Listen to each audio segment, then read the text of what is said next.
Alors, on va voir d'abord les prérequis. Vous allez voir, il n'y en a pas beaucoup, parce qu'on va travailler dans le plan complexe. Mais c'est quand même bien d'ajouter l'infini. L'infini est un personnage important de l'histoire, parce qu'il va nous permettre de comprendre les cercles ou droites, la notion de cercle ou droite. D'accord.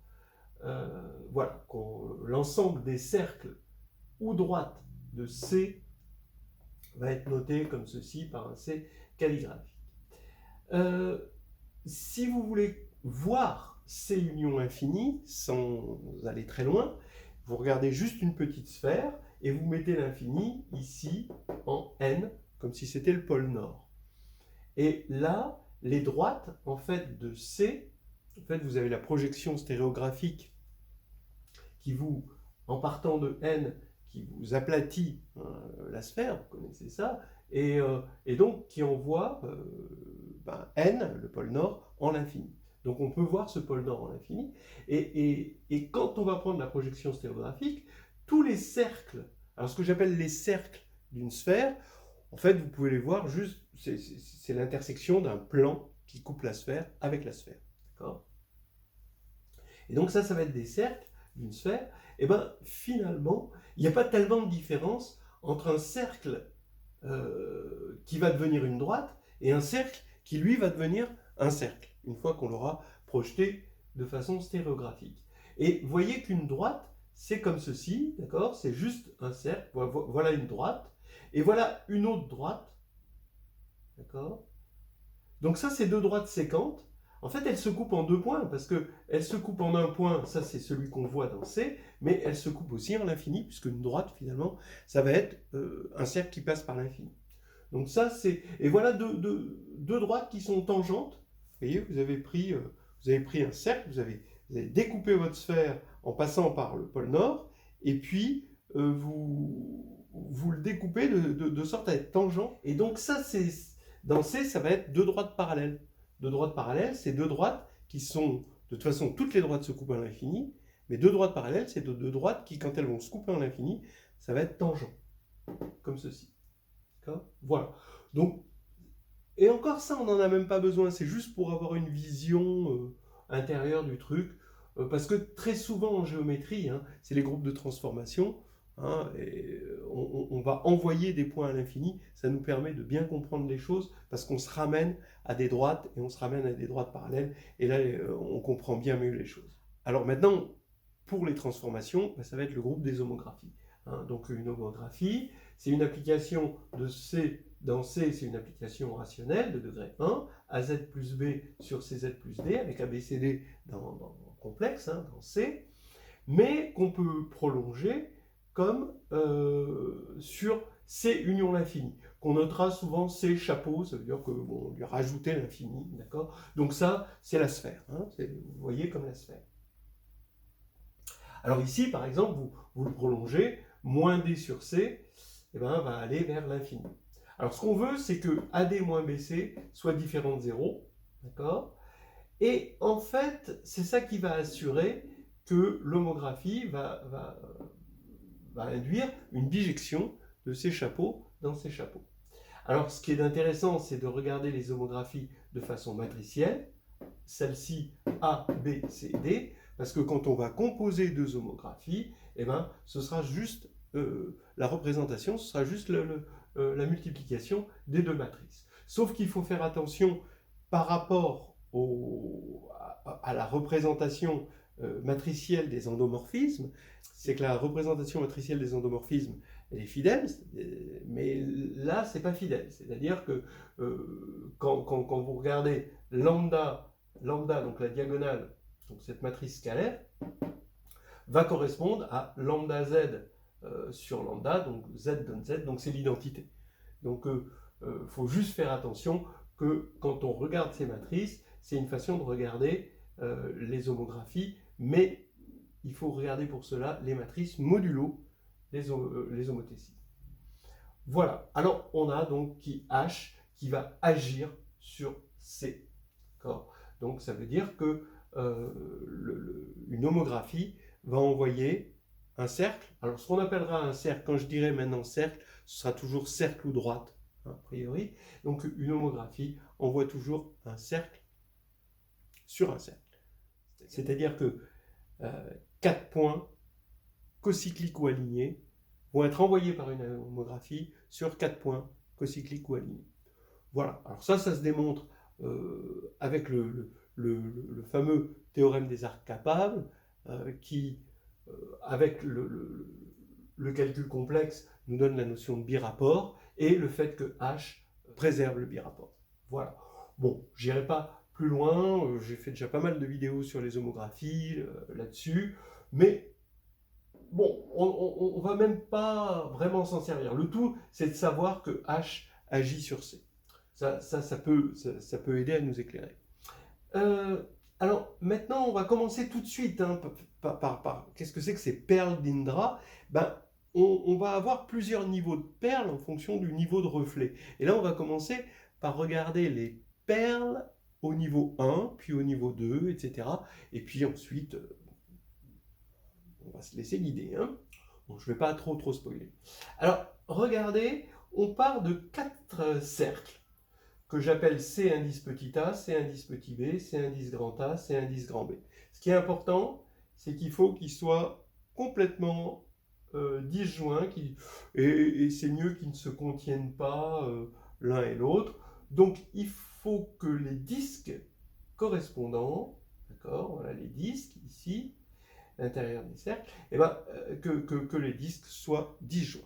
Maintenant, on veut 2 homographies, petit a et petit b, telles que petit a envoie C grand A sur C petit a et petit b envoie C grand B sur C petit b.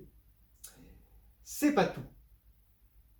Il faut que petit a envoie l'intérieur de C grand A sur l'extérieur de C petit a. Et inversement. D'accord ? De toute façon, ça peut se faire avec un petit peu de topologie, parce que quand vous allez regarder C grand A, il est envoyé sur C petit a, d'accord, par petit a. Eh bien, maintenant, vous l'enlevez. Comme une homographie, ça fournit une bijection de ces chapeaux dans ces chapeaux, forcément, vous allez avoir les 2 parties qui restent quand vous avez enlevé le cercle, mais les 2 parties sont 2 composantes connexes. Donc, comme H est continu, il va envoyer une composante connexe sur une composante connexe et la deuxième composante connexe sur une composante connexe. Donc en fait, une homographie qui envoie un cercle sur un autre cercle va envoyer soit l'intérieur du cercle vers l'extérieur, et dans ce cas-là, l'extérieur vers l'intérieur, soit l'inverse, l'intérieur vers l'intérieur, l'extérieur vers l'extérieur. Voilà. Et donc, il n'y a que 2 possibilités. Et ce qu'on veut, c'est juste que l'intérieur de CA soit envoyé sur l'extérieur de C petit. Et pareil pour B. Donc, ce qu'il va faire maintenant, on peut regarder. Alors, ça, c'est amusant, dans le livre, on ne va pas utiliser les A puissance moins 1 pour des raisons purement visuelles. Ça pique moins aux yeux. On l'appellera grand A et grand B, et ça va correspondre ici à C grand A. Ça va retourner la situation. C'est-à-dire que si vous regardez, grand A va envoyer C petit a vers C grand A. Et grand B va envoyer C petit b vers C grand B. Et évidemment, l'intérieur de C petit b vers l'extérieur de C grand B et inversement. Voilà, donc c'est ça qu'on veut. Pour l'instant, on ne montre pas que ça existe, qu'on peut le faire. On fera des petits calculs après pour montrer que ce genre de situation peut exister. Mais on va regarder pour l'instant qu'est-ce qui se passe quand on a cette situation. Si on a juste petit a, entre petit a et grand A, vous voyez, on peut faire une partie de ping-pong, vous voyez, entre les deux. Bon, on s'en voit. Bon. Mais ce n'est pas une partie de ping-pong très rigolote. Mais par contre, quand on va rajouter petit b, là, on va faire une partie de ping-pong à 4. D'accord? Entre petit a, grand A, petit b, grand B. Donc tac.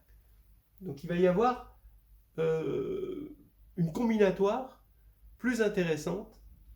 Et c'est cette combinatoire qui va nous transporter dans un univers assez grand.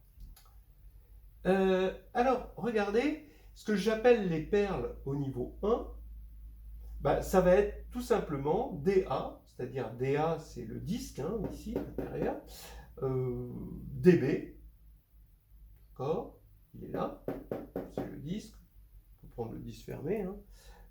D grand A, là, D grand B. Voilà, ça va être les perles au niveau 1. Maintenant, au niveau 2. Alors, maintenant, regardez. On dit que l'extérieur de ces A va à l'intérieur de ces petits A. Vous voyez? C'est toujours l'idée de l'univers dans une coquille de noix. Mais on ne va pas s'intéresser à petit a de D grand A. Parce que ça, c'est l'extérieur de CA. Alors regardez. Donc ces trois disques-là sont à l'extérieur de C grand A. Comme ils sont à l'extérieur de C grand A, ils vont aller forcément par petit a vers l'intérieur de ces petits a.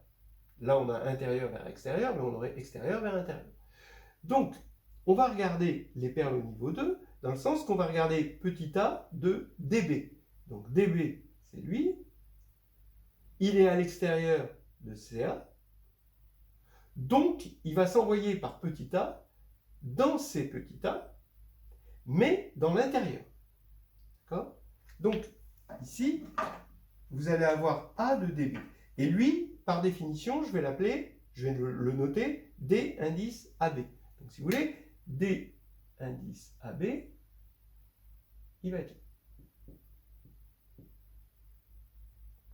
Ensuite, CA lui-même, DA lui-même est à l'extérieur de CA. Donc, il va s'envoyer dedans. Et donc, ici, on va avoir DAA. C'est-à-dire A de DA que je vais appeler DA. Bon, maintenant, bah, pareil pour DB, qui va être ici.